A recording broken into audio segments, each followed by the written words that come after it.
bozordan olib chiqib ketishib, meni chaqirishdi. Bozorda bo'lmaydi, bozorga gap tegmasin.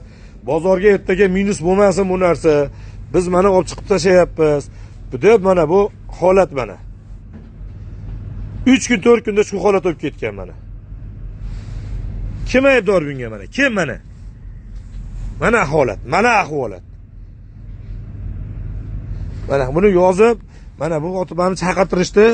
Bozordan tashqariga chiqdik, mana ho'l yashida oqibati. Mana. Mana. Kim javob beradi bunga? Kim? Mana bee'tiborli. Mana amiyak, noto'g'ri dori quyishdi mana. Pomidorga qo'l kirib ketyapti mana. Qo'l kirib ketyapti mana. Mana, ko'ring. Mana. Bugun olib chiqib, bozordan tashqariga olib chiqishdi bular, meni chaqirtirishdi. Aka, biz bunga pul to'laganmiz. Lekin mana, kegincho'y mana, noto'g'ri dori quyilganining oqibati mana. Mana. Yana aytasizlar, sharmanda qilmaydi. Nima qilish kerak?